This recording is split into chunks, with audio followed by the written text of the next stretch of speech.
Bien qu'il soit divorcé depuis plusieurs mois déjà, la hache de guerre ne semble pas encore enterrée entre Shakira et Gérard Piqué. Invitée de Jimmy Fallon, vendredi 10 mars, la chanteuse a notamment évoqué l'année difficile qu'elle avait passée.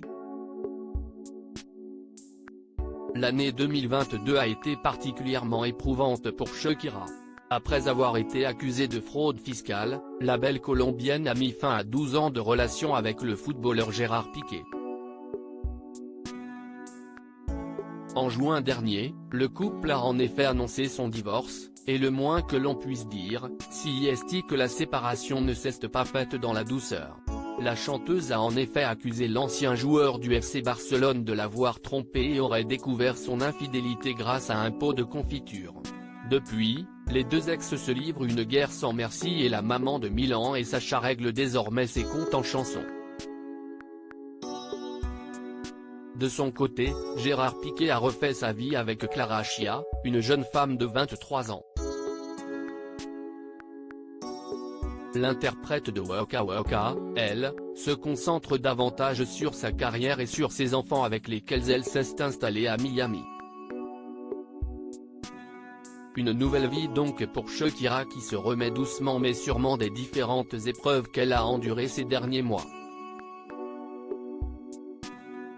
C'est un moyen sain de canaliser mes émotions si elle exprime volontiers cette affaire en chanson, la Colombienne ne s'était pas encore exprimée publiquement sur son divorce. Invitée de l'émission de Jimmy Fallon, vendredi 10 mars, Shakira s'est laissée aller à quelques confidences sur l'année particulière qu'elle avait passée. J'ai eu une année très difficile après ma séparation, et écrire cette chanson a été très important pour moi. C'est un moyen sain de canaliser mes émotions, a-t-elle justifié. Elle s'est également positionnée en porte-parole des femmes qui ont vécu la même chose qu'elle. J'ai une communauté de femmes qui ont vécu les mêmes choses que moi, qui pensent comme moi, qui ressentent ce que je ressens, qui ont dû supporter tant de conneries comme moi.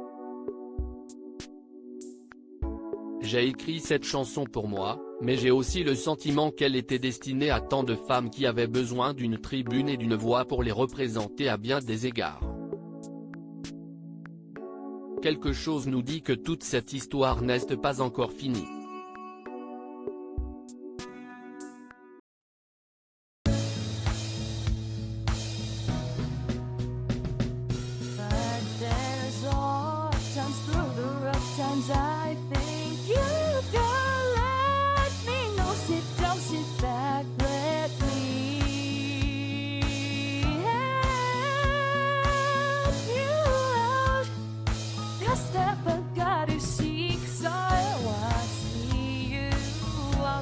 On your own, but